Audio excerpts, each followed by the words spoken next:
킹덤의 중요 캐릭터인 이분. 좀비와의 근접전도 문제없으며 조총으로 전속력을 달리는 좀비의 미간을 맞출 정도의 사격 실력.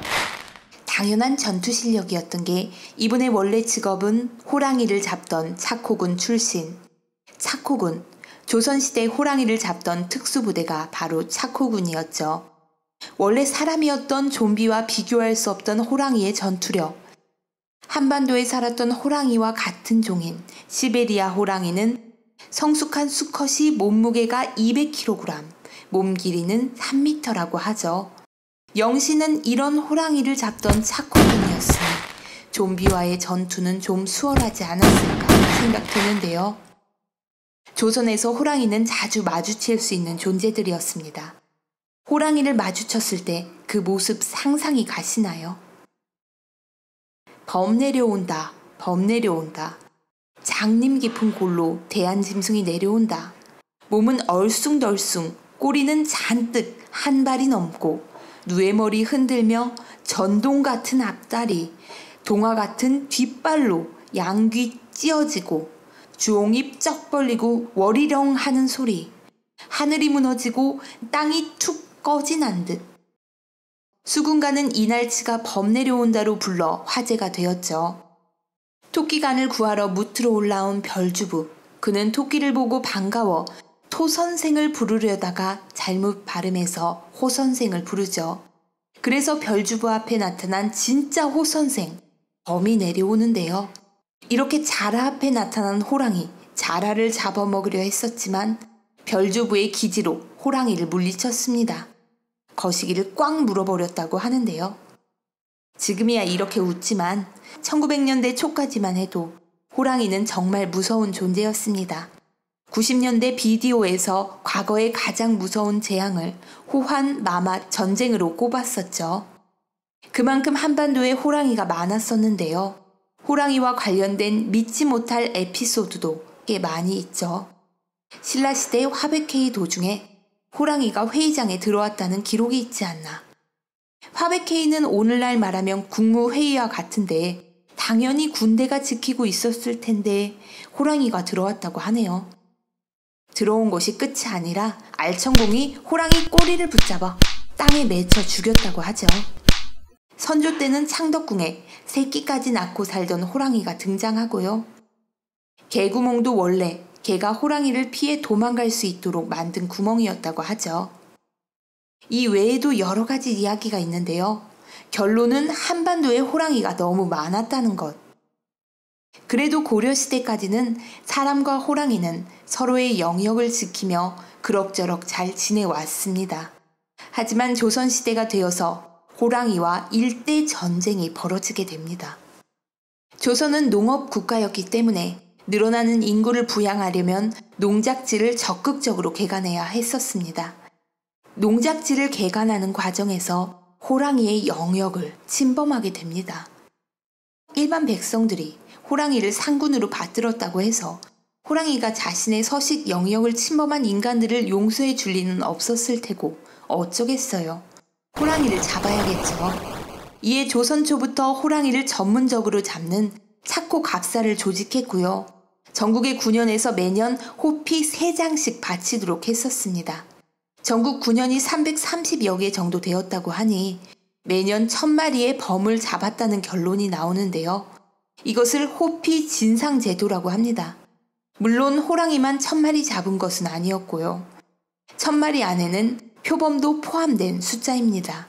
옛날에 범이라 함은 호랑이와 표범 둘 다 부르는 말이었거든요. 아무리 그래도 그렇지 매년 1000마리라니. 이렇게 잡으면 호랑이 씨고 범 씨고 씨가 다 마르겠는데요. 엄청 많이 잡아서 호피가 썩어가고 있다는 기록도 있고 결국 개체수가 감소해서 영조 때 호피 진상제도를 폐지하기는 했지만 아직 범 씨는 마르지 않았습니다. 한반도에 호랑이 씨, 범 씨를 말린 사람들은 따로 있습니다.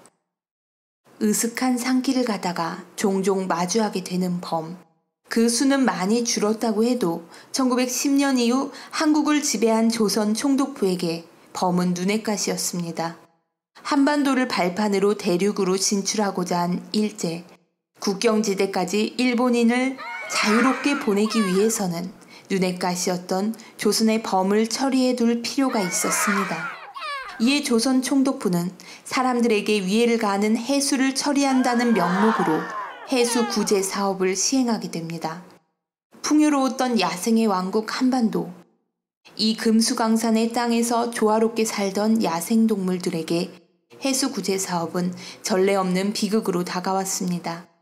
조선의 포수까지 동원되어 일제가 잡아들인 호랑이와 표범은 약 600여 마리. 조선 정기 매년 1000마리씩 호랑이와 표범을 잡았다는 기록과 비교해보면 적은 숫자입니다. 물론 이것은 공식적으로 집계한 최소한의 개체수이기 때문에 실제로는 더 많이 잡았으리라 예상할 수 있습니다. 그리고 호랑이는 1924년을 끝으로, 표범은 1963년을 끝으로 한반도 남쪽에서는 더 이상 모습을 드러내지 않게 됩니다.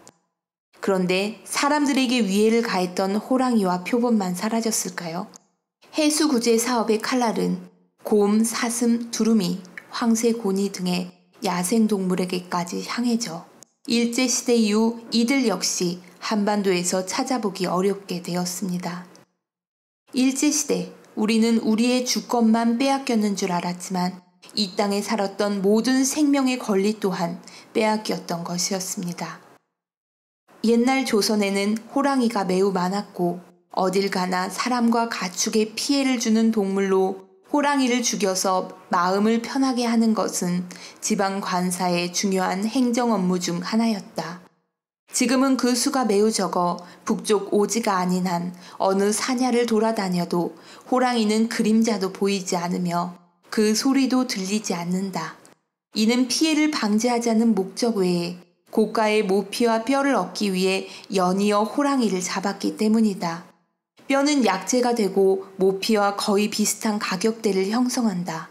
깔개로 쓰는 호랑이 모피는 엄청난 고가여서 경성에서는 한 장의 시가로 1000엔에서 15,000엔이나 한다. 지금은 호랑이가 자주 나오는 곳이 함경북도 백두산 자락의 무산과 회령 사이라 하지만 그곳조차도 작년에는 겨우 5마리만 포획했다고 들었다. 이런 상태라면 가까운 장래에 조선의 호랑이는 멸종할 것이 확실하다. 1936년 우에다가 멸종해가는 조선의 호랑이라는 제목으로 과학 지식 잡지에 기고한 글입니다. 확실히 조선의 호랑이는 일제시대를 거치고 사라졌습니다. 해수 구제 사업 이후 범이 모두 멸종하지 않았다 하더라도 6.25 전쟁 후 삼림 황폐화, 국토 개발 과정에서 살아남기 어려웠을 것입니다. 만약이라는 것은 없지만 그래도 해수 구제 사업이 없었더라면 한반도는 아직까지 범이 내려올 수 있지 않았을까. 그러면 지금처럼 한반도 생태계 최고 포식자가 멧돼지가 아닐 것이고 돼지 열병 그런 것을 걱정하지 않아도 될 텐데 라는 생각도 드는데요. 이미 지난 역사이니 헛된 망상이겠죠. 세계 10위권의 경제대국, 전 세계로 퍼지는 한류 문화, 이런 멋진 대한민국에서 이제 앞으로 다시는 우리 것을 잃지 말자라고 다짐해 봅니다.